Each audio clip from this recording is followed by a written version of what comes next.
Arizona Senator Barry Goldwater strategized by courting white conservative Southerners on states' rights issues who were already discontented by desegregation. Even though he lost the presidential race of 1964, the strategy proved to be working. He won Mississippi in a huge victory, becoming the first Republican to do so in 100 years. Richard Nixon continued Goldwater's strategy into the 1968 campaign. In the fall of 1969, Kevin Phillips, a campaign strategist and special assistant to Attorney General John Mitchell, published The Emerging Republican Majority. In it, he observed that the old liberal Democratic coalition was being surpassed by a new conservative Republican one, rooted in suburbia in the South and the Southwest, which he christened the Sun Belt. The principal cause of the breakup of the New Deal coalition, Phillips stated bluntly, was the Negro problem. Nixon won in a landslide, becoming the first Republican to win every Confederate state. Voters who had opted for Wallace in 1968 swung to Nixon by a 3-to-1 margin, just as Phillips predicted.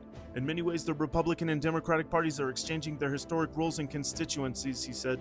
The Republicans are becoming the presidential party of the old Confederacy, while the Democrats are beginning to pivot on the Northeast, Upper Midwest, and Pacific Northwest, virtually reversing the old post-war pattern.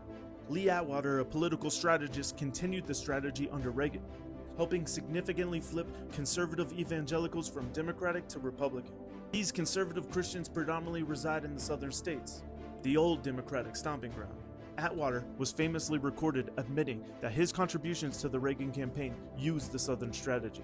This quote is extremely racist in telling. Ultimately, the conservative Republicans used racist dog whistle issues, like states' rights, to flip conservative Democrats in the South, who were grieving over desegregation. Look, the Southern strategy has been studied for decades. Author and professor of political science at the University of Arkansas, Angie Maxwell, wrote a book about this that I'm currently reading.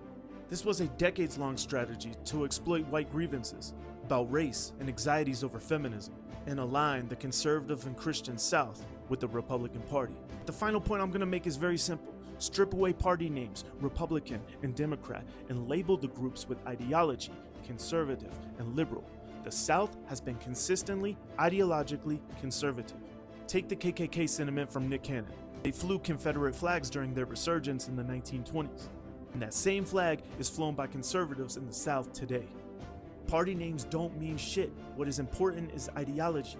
If today's political pundits will condemn racist conservatives of the past and claim that the party switch is a myth, then why the fuck are they okay with racist conservatives today?